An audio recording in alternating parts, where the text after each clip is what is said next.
So previously I've shown you one method of how we could select and separate those bubbles. I'm going to show you another one which is a little bit more clever, but it's not that precise because we have uneven bubbles in terms of size. So we're gonna copy the same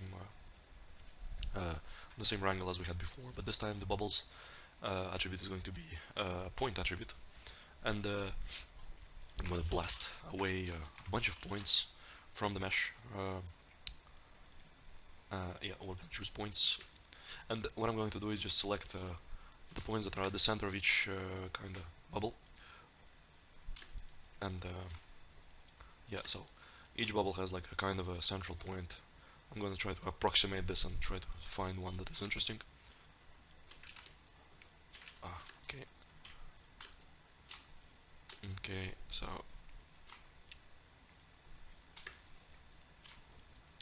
yeah, so we have some of these here. This little one in the middle.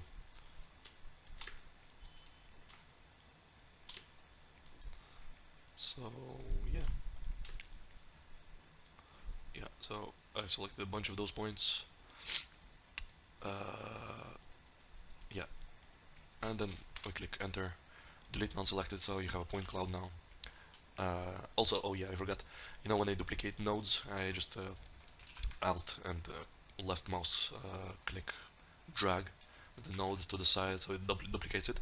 It's a very simple shortcut, but it's very easy to duplicate nodes that you already have changed or modified and they have settings in. So if you need another duplicate of the node just for another stream of data, this is really convenient. Yeah, so we have a point cloud now.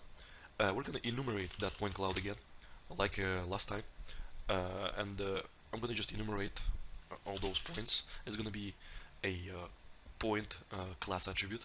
So we see a class attribute here, and I'm gonna duplicate this bubbles wrangle connected here, and assign one to it. And with an attribute transfer this time, not an attribute copy, but an attribute transfer, I'm going to transfer the attribute to my mesh, back to my mesh. So it's gonna be points to points, and I'm gonna select bubbles and class. The only thing will change is the settings, the condition. Kernel radius to 0, 1, sample count to 10, 0, 0, 3 as a distance, and yeah, that's it. So now you have another system that allows you to, you know, separate the bubbles and cycle through them.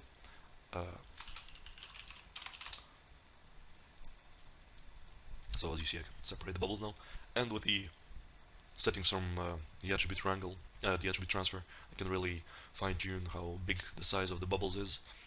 And yeah, but the problem here is when you look at the original geometry, this bubble is much bigger than the other ones. So when you see, just selects the top because we're using a one distance threshold for all of them, and it's kind of, you know, not ideal for this type of scenario. The ideal one is you know, the system that I've done before, which allows us to really precisely paint over bubbles and separate them correctly. So yeah, this is going to be the end of this chapter, where we separate the bubbles, which is the most kind of time consuming because of the painting, manual painting.